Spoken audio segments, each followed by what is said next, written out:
우리 성도님들, 어린아이와 어른의 차이는 무엇일까요?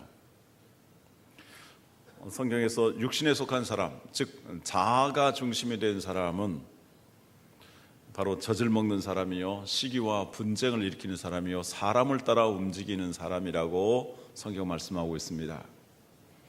그러나 그리스도 안에서 성숙한 신령한 자는 바로 성령의 감동 감화를 통해서 말씀의 지혜와 지식 그리고 분별력을 가지고 자기는 모든 것을 판단하지만 아무에게도 판단받지 않는 사람이라고 말씀하고 있습니다.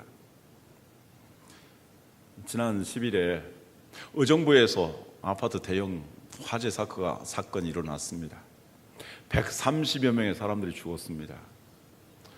그 중에 죽고 화상을 입었습니다. 그 중에 한 사람이 어제 또 죽었습니다. 22살 된 어머니입니다. 5살 난 아들을 가슴에 꼭 품고 있다가 그 어머니는 불에 그걸로 중화상을 입었고 2주 동안 신음하다가 어저께 죽은 겁니다. 10대에 철이 없을 때에 임신을 하게 되었습니다. 그 남자는 어디로 가버렸습니다. 이 아이를 낙태시키지 않냐고 혼자 낳았습니다. 그리고 혼자 이 아이를 위해서 헌신하면서 길렀습니다.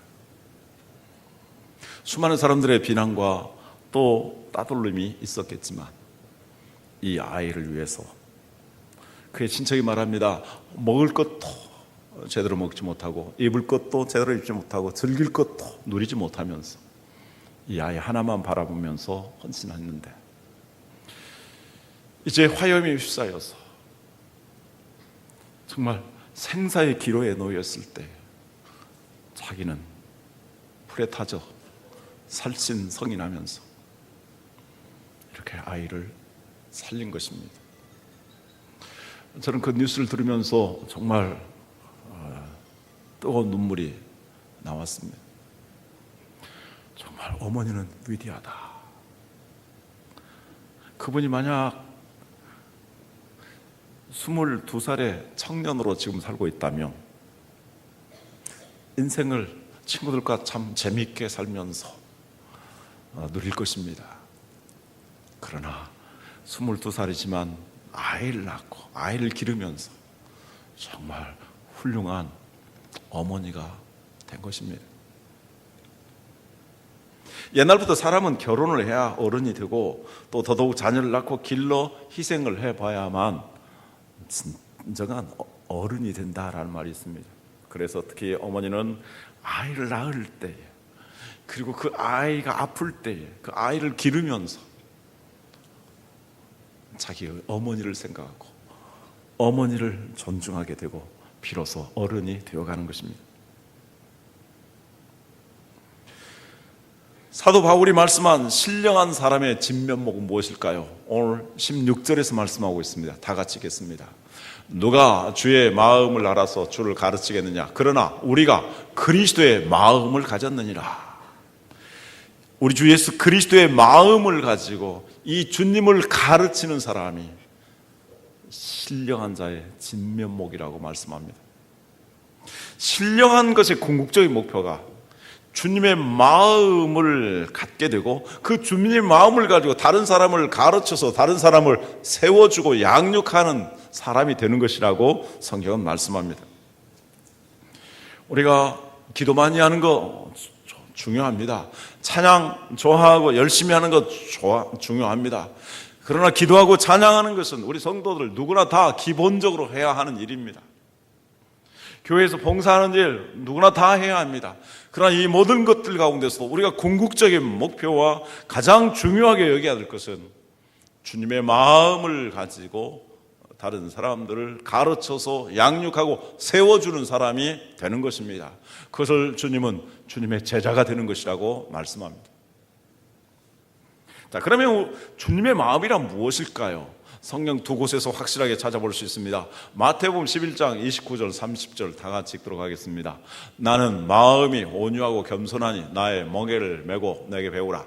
그리하면 너의 마음이 쉼을 얻으리니 이는 내 멍에는 쉽고 내 짐은 가벼움이라 하시니라. 여기 온유와 겸손이 주님의 마음이라고 말씀합니다. 먼저 온유에 대해 생각해 보겠습니다.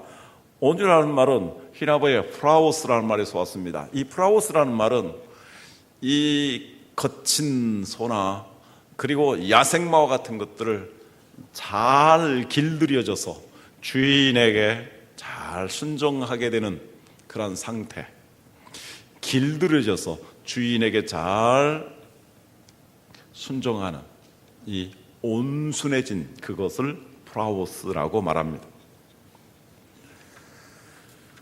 그것은 주님이 비유한 것처럼 옥토와 같은 마음입니다.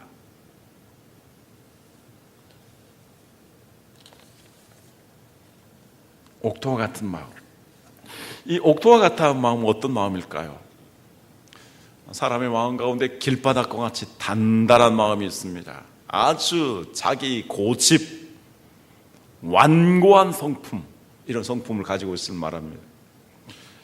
돌과 같은 마음이 있습니다. 자기 주장, 자기 의지, 자기 유익, 이것을 추구하는 사람의 마음입니다.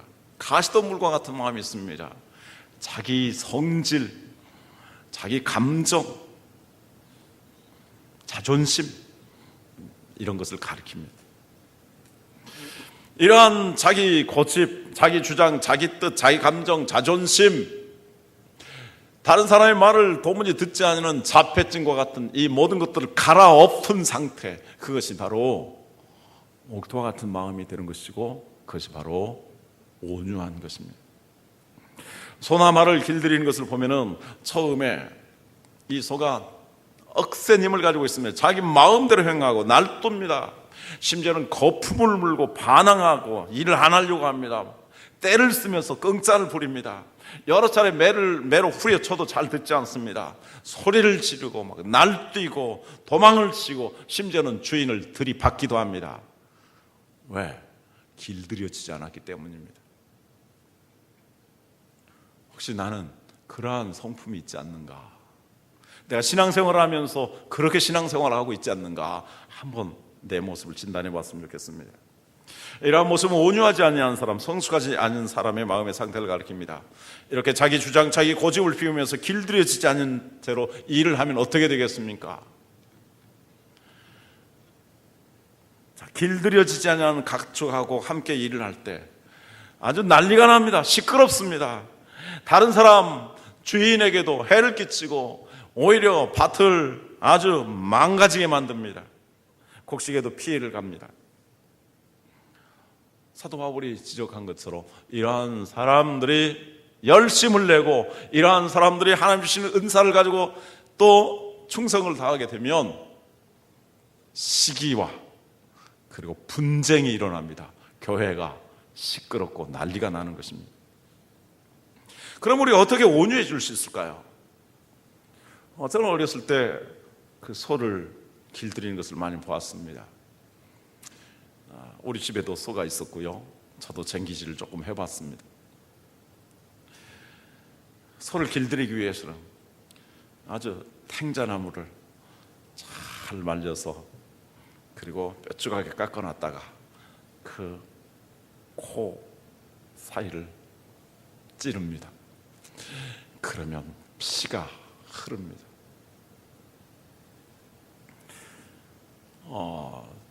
붉은 약 조금 발라주고 세월이 지나가면 이제 암호입니다. 그리고 이제 코가 뚫려지면 자기 마음대로 할 수가 없습니다. 코가 뚫리고 또 말이 재갈을 물렸는데도 자기 고집을 피우려고 한다면 거기에는 단 한 가지밖에 없습니다. 자, 쟁기질을 할 때 말을 잘 듣지 않으면 그 콧뚜레를 잡고 앞에서 이끌어 갑니다. 그럼 아파서 따라갑니다. 그래도 때를 쓰면 주저앉아 버리면 채찍을 갑니다. 그러면 또 갑니다. 이러한 며칠 동안의 과정을 겪으면 비로소 온순해집니다. 채찍은 뭘까요? 콧뚜레는 뭘까요? 콧뚜레는 저는 십자가와 같은 고통이라고 생각합니다. 그리고 채찍은 하나님의 징계와 같은 것이라고 합니다. 주님의 십자가 앞에 서서 주님의 십자가를 묵상하고 주님의 십자가의 마음을 가졌을 때에 우리는 온유해집니다. 그래도 많지 않는 사람은 하나님께서 사랑하는 자에게 징계의 채찍을 통해서라도 그를 온순하게 만들어 주십니다. 그래서 정말 쉽게 순종하지 아니하고 온유해지지 아니하면 잠언에서 말씀하고 있는 것처럼 미련한 자의 등에는 막대기입니다. 하나님이 징계를 해서라도 간섭하시는 것입니다. 사도 바울은 로마서 7장에서 자기 자신의 육신, 자기 자신의 자아에 대해서 이렇게 탄식하고 있습니다. 내 속 곧 내 육신에 선한 것이 거하지 않은 줄 아노니 원함은 내게 있으나 선을 행할 능력은 없노라. 내가 원하는 바 선은 행하지 아니하고 도리어 원하지 아니하는 바 악을 행하노도다. 내 속사람으로 하나님의 법을 즐거워하되 내 지체 속에 있는 또 다른 법이 내 마음의 법과 싸워서 내 지체 속에 있는 죄의 법으로 나를 사로잡아오는 것을 보는도다. 오호라, 나는 곤고한 사람이로다. 이 사망무에서 누가 나를 건져내랴. 그러나 우리 주 예수 그리스도로 말미암아 내가 감사하리로다. 사도 바울은 예수님을 알기 전에 얼마나 성경에 대해서 탁월한 지식을 가지고 있었습니까? 그래서 이 지식을 가지고 사람들 율법을 가르치는 율법 교사였습니다. 그는 얼마나 열심을 다하였는지 예수 믿는 사람들 잡아 죽이는 일에 앞장섰던 그러한 열심 있는 사람이었습니다. 그런데 그가 예수님을 만난 다음에 아주 온유한 사람이 됐습니다. 어떻게 그가 온유한 사람이 됐을까요? 그는 부활하신 예수님을 만난 다음에 거꾸로 졌고 자기 눈이 보이지 않게 되었습니다. 그는 회개하는 가운데서 눈을 뜨게 되었고, 그리고 3년여 동안 먼 광야에 가서 기도하고 회개하면서 자기 자신을 뉘우치고 비로소 그 3년 동안에 회개와 기도로 온유해지게 되었습니다. 그런 갈라디아서 2장 20절에 말합니다. 내가 그리스도와 함께 십자가에 못 박혔나니 그런즉 이제는 내가 사는 것이 아니요 오직 내 안에 그리스도께서 사신 것이라. 이제 내가 육체 가운데 사는 것은 나를 사랑하사 나를 위하여 자기 몸을 버리신 하나님 아들을 믿는 믿음 안에서 사는 것인자. 그는 또 고백합니다. 갈라디아 6장 14절. 그러나 내게는 우리 주 예수 그리스도의 십자가 외에 결코 자랑할 것이 없으니 그리스도로 말미암아 세상이 나를 대하여 십자가에 못 박히고 내가 또한 세상을 대하여 그러하니라. 갈라디아 6장 17절 18절 다 같이 읽겠습니다. 이후로는 누구든지 나를 괴롭게 하지 말라. 내가 내 몸에 예수의 흔적을 지니고 있노라. 형제들아, 우리 주 예수 그리스도의 은혜가 너희 심령에 있을지어다.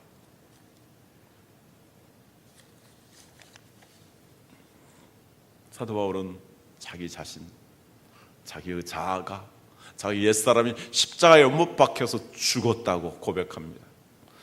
나의 옛사람은 죽었고 내 안에 주님이 살아계시고 나의 주인은, 나의 왕은 주님이십니다. 그러므로 나는 십자가 외에는 결코 자랑할 것이 없습니다. 내 몸에 예수 그리스도의 흔적, 십자가가 있습니다. 나는 이 십자가를 늘 묵상하면서 날마다 죽는다. 날마다 십자가를 묵상하면서 자기 자신을 십자가에 내려놓습니다. 그러한 삶을 통해서 그는 온유한 마음을 가지게 그리고 유지하게 되는 것입니다. 우리가 온유한 마음을 가지면 어떻게 될까요? 온유하면 이제 인격이 성화되어 갑니다. 그래서 내 안에 아름다운 성령의 열매가 맺힙니다. 갈라디아 5장에 있는 성령의 열매와 고린도전서 13장에 나타난 사랑하고 거의 내용이 같습니다.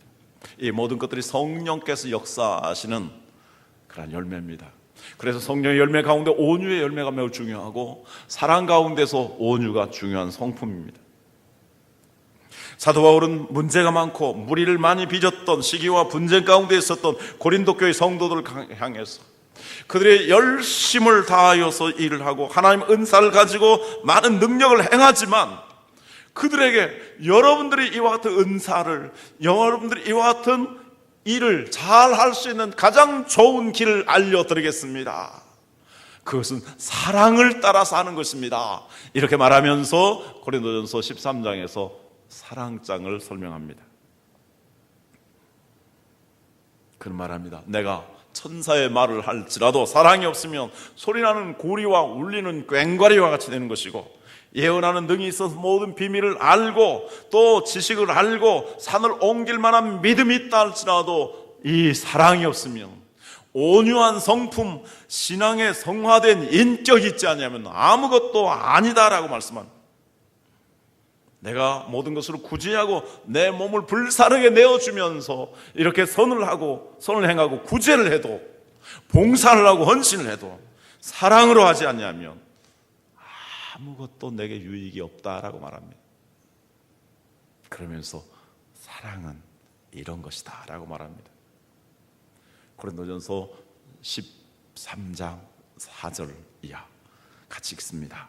사랑은 오래 참고, 사랑은 온유하며 시기하지 아니하며, 사랑은 자랑하지 아니하며 교만하지 아니하며 무례히 행하지 아니하며 자기의 유익을 구하지 아니하며 성내지 아니하며 악한 것을 생각하지 아니하며 불의를 기뻐하지 아니하며 진리와 함께 기뻐하고 모든 것을 참으며 모든 것을 믿으며 모든 것을 바라며 모든 것을 견디느니라. 하나님의 사람은 이러한 사랑으로 성화되어야 합니다. 하나님의 일꾼들은 더더욱 이렇게 성령의 열매를 맺으며 사랑으로 봉사해야 하는 것입니다. 이렇게 온유한 일꾼이 성숙한 주님의 일꾼입니다.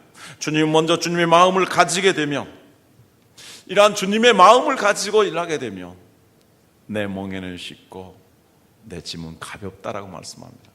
왜 주님의 일을 하는 것이 그렇게 힘들고 어렵습니까? 왜 그렇게 고통스럽습니까? 자기가 살아있기 때문입니다. 자기가 중심이 되기 때문입니다.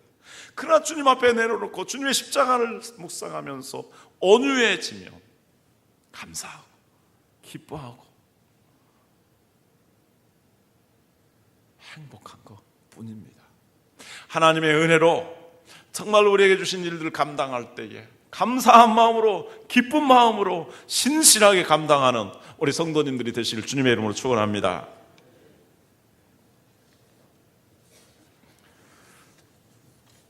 우리가 잘 아는 찬송이 있지 않습니까? 내가 그리스도와 함께 십자가에 못 박혔나니 그런즉 이제 내가 산 것 아니요 오직 내 안에 예수께서 사신 것이라. 이제 내가 다 같이 하겠습니다. 이제 내가 육체 가운데 사는 것은 나를 사랑하사 자기 몸 버리시 예수 안에 사 것이라. 나의 주님이 나의 주인이시고 나의 왕이 되시고 그 주님의 마음을 가지고 온유한 성품으로 우리가 살아가기를, 그리고 주님의 일을 하기를 원합니다. 제가 아주 청년 때 많이 불렀던 찬송이 있습니다.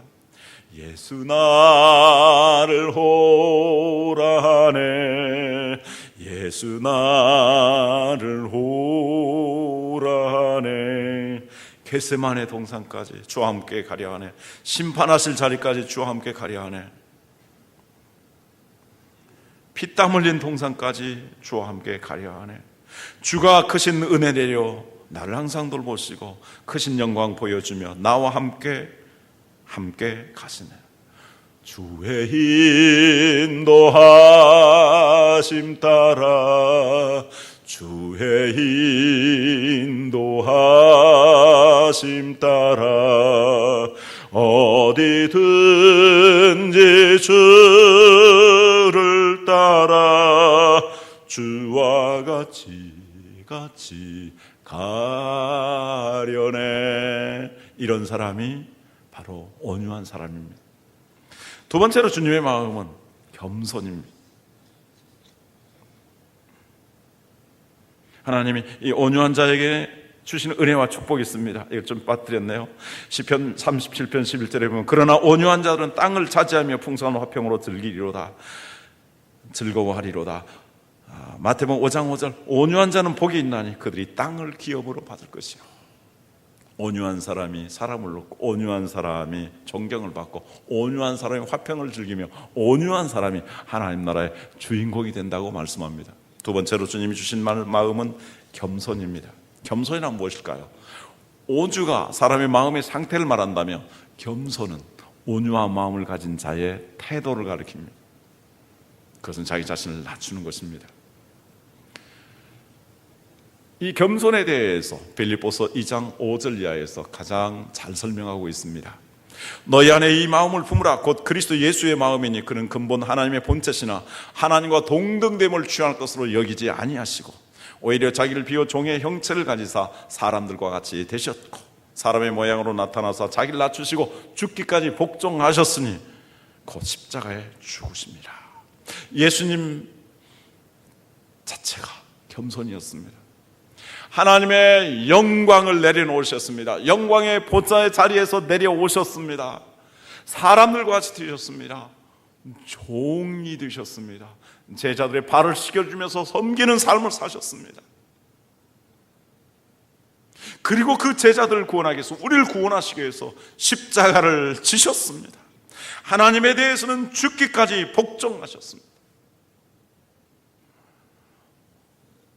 이것이 바로 주님의 겸손이었습니다.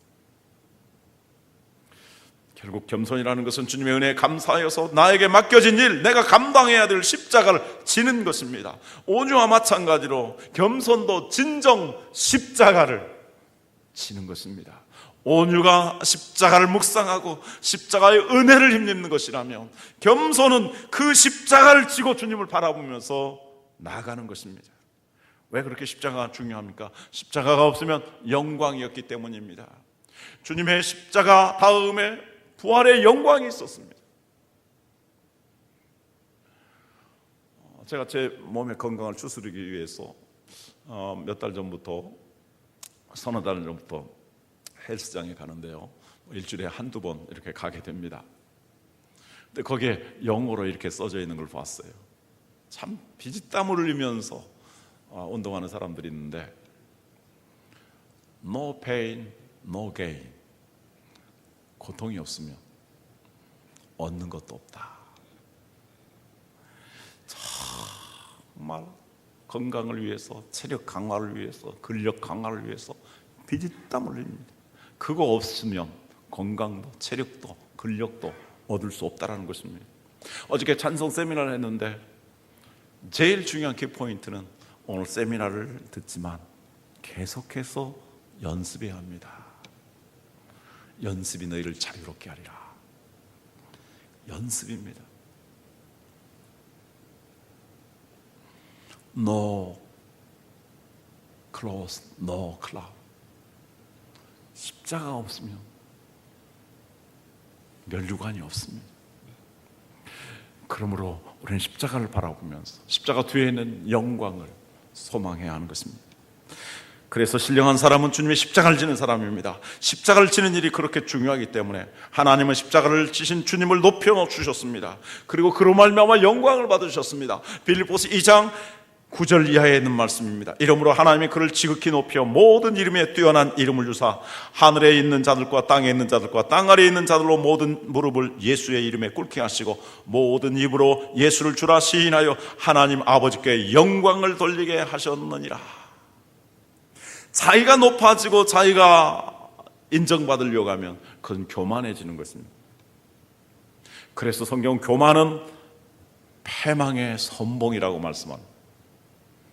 그런데 겸손은 존귀의 앞잡이라고 말씀합니다. 우리가 겸손해졌을 때에 사람도 그를 존경할 뿐만 아니라 하나님이 그를 높여주십니다. 우리가 겸손할 때에 하나님이 영광을 받으십니다. 내가 겸손하지 못하면 내가 그 영광을 받으려고 합니다. 내가 영광을 받으려고 하면 교만하게 되고 하나님의 영광을 가로채는 것입니다. 그러나 겸손하게 섬길 때 정말 하나님이 높여주시고 많은 사람들이 존경하게 되고, 그리고 하나님이 나를 통해서 영광을 받으십니다. 하나님께서 영에 속한 사람에 대해서 말씀을 전하면서 이제 결론적으로 말씀을 마무리하고자 합니다. 우리가 하나님의 교회에서 교제하고 봉사하며 선교합니다. 서로 모르는 사람들이 모였습니다. 그러나 주님 안에서 만났고 한 형제들이 되었습니다. 그래서 이제 교회 생활하게 됩니다. 여러 가지 일들이 있습니다. 어떻게 해야 됩니까? 온유한 마음과 겸손한 마음을 가지고 해야 합니다. 그래서 빌립보서 2장 1절 이하에서 말씀합니다. 그러므로 그리스도 안에 무슨 권면이나 사랑에 무슨 위로나 성령의 무슨 교제나 긍휼이나 자비가 있거든. 구제하는 것을 말하죠. 마음을 같이하여 같은 사랑을 가지고 뜻을 합하며 한 마음을 품어. 이렇게 마음과 뜻을 같이 합하는 것은 온유한 마음을 가진 사람만이 할 수 있습니다. 3절 아무 일에든지 다툼이나 허용으로 하지 말고 오직 겸손한 마음으로 각각 자기보다 남을 낮게 여기고. 다툼, 허용, 영적으로 어린 아이들이 시기와 분쟁을 일으키는 모습들입니다. 그러나 성숙한 사람은 다른 사람을 이렇게 낮게 높여줍니다. 각각 자기 일을 돌볼 뿐더러 또한 각각 다른 사람들의 일을 돌보아 나의 기쁨을 충만하게 하라. 사도 바울처럼 다른 사람을 돌봐주고 다른 사람을 세워주고 다른 사람을 양육해 주는 사람이 되는 것이 바로 그리스도 안에서 최고의 우리가 추구해야 될 신령한 자의 목표라고 말씀합니다. 이렇게 주님의 교회에서 교제하고 봉사할 때 가장 중요하고 영광스러운 것은 이렇게 온유한 마음을 가지고 온유한 마음, 겸손한 마음을 가지고 사람들을 잘 가르치는 것입니다. 어른이 된다는 것은 아이를 낳는 고통뿐만이 아니라 그 아이를 위해서 자기 자신을 희생하고 헌신적으로 가르치는 것입니다. 저번 토요일에 저의 이모 80주년 생신 모임이 있었습니다. 자, 우리 가족 한 20여 분이, 가까운 친척 20여 분이 모였습니다. 예배를 나는 우리 매형이 설교를 했는데요, 그 생일 예배에 그렇게 설교를 한 30분이나 하는 건 내가 처음 봤습니다. 그래서 예배가 40분도 더 넘게 지냈는데요, 더 놀라운 것은 우리 이모님이 간증을 한다고 해가지고 5장을 빽빽이 써왔는데요, 읽기만 하면 괜찮겠는데 한 구절 하면 또 설명하고 하는데 간증을 1시간 동안 했습니다. 근데 이모님의 간증이 구구절절 한 1시간 가운데 40-50분을 어머니 그 신앙에 대해서 이야기합니다. 우리 어머님이 아팠을 때, 태어나서 홍역일주를 죽게 되었을 때 이 아이를 살리기 위해서 교회로 갔었습니다. 그게 99년 전 이야기입니다. 그런데 그 어머님의 그 신앙이 제 이모를 그때 일찍이 대학에 들어가도록 가르쳤습니다. 그리고 정말 예수님의 마음을 가진 사람이 되라 하고 가르쳤습니다. 그 외할머님의 그 아름다운 신앙, 그리고 기도, 그 사랑과 헌신이 오늘 나를 이렇게 만들었습니다. 그래서 그는 예수병원의 수간호사로서 봉사를 하다가 그리스도의 복음이 너무 뜨거워서 남편, 고등학교 선생님이었는데 목사가 되도록 격려했습니다. 그리고 20몇 년 동안 목회를 하고 은퇴를 했습니다. 이 모든 것들이 어머님의 그 신앙이었다라고 말합니다. 그런데 나머지 한 10분 동안 또 감사하고 자라는 것이 있습니다. 그것은 아들이 있는데 그 아들 레위에 대해서 감사하고 자랑하는 것입니다. 우리 어머님, 우리 이모는 아이를 낳지 못했습니다. 산문과에 근무하면서 어느 날 미혼모가 아이를 낳고 사라져 버렸습니다. 백방으로 수소문했지만 찾을 수가 없었습니다. 그래서 절차를 밟아서 이 핏덩이와 같은 아이를 자기 자신이 기르기로 맘먹었습니다. 그래서 그 아이를 자기 배에서 나오지 않았지만 이 아이를 자기 자식처럼, 배에서 나온 자식처럼 기르고 이 아이를 위해서 수고했습니다. 이 아이가 50대가 되었습니다. 이 아이가 이제는 장로가 됐습니다. 그리고 병원장이 됐습니다. 그리고 그의 아내는 의원의 의원장이 되고 권사가 됐습니다. 자랑하는 것은 얼마나 감사하고 자랑하는 것은 얼마나 이 두 아들 레위가 하나님의 교회에서 성도들을 섬기고 교회를 섬기는지 감사하고 또 감사하다. 거기 한 20여 명이 모였는데 두 손자를 제외하고는 목사, 사모, 장로, 권사, 집사도 없습니다.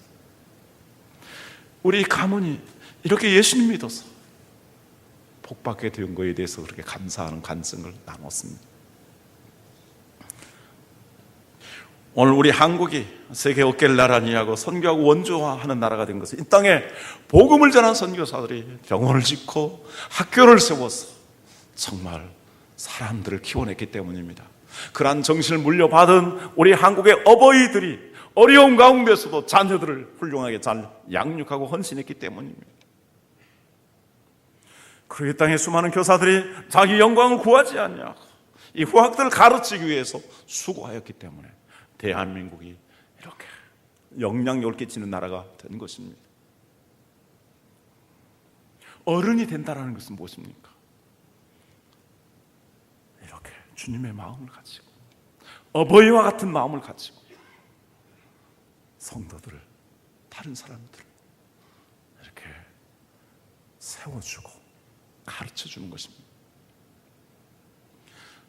그래서 사도 바울은 이렇게 고백하고 있습니다. 고린도전서 4장 15절 16절 그리스도 안에서 일만 스승이시되 아버지는 많지 아니하느니 그리스도 예수 안에서 내가 복음으로서 너희를 낳았습니다. 그러므로 내가 너희에게 권하노니 너희는 나를 본받는 자가 되라.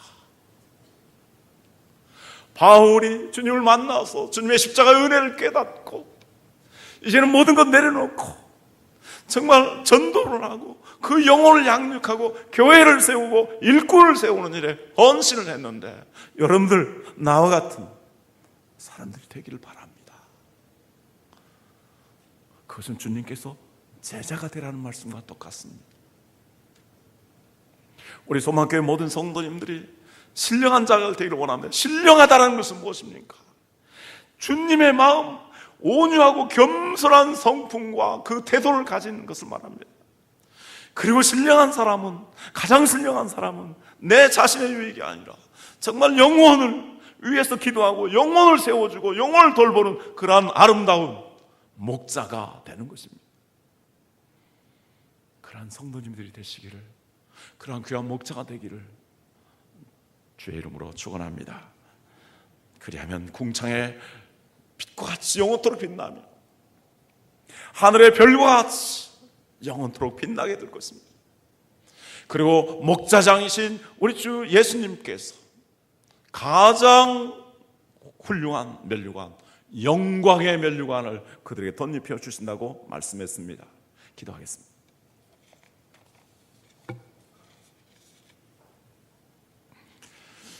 오늘 말씀에 가면서 같이 기도하겠습니다. 하나님, 내가 어린아이의 일을 벗어버리고 어른의 모습을 갖기를 원합니다. 하나님 아버지와 우리 주님 예수님의 마음, 성령님의 성품인 온유하고 겸손한 마음을 갖게 하여 주옵소서. 그리고 나를 위해서가 아니라 하나님 어버이와 같이 많은 영혼을 위해서, 많은 성도들을 위해서 이렇게 섬기며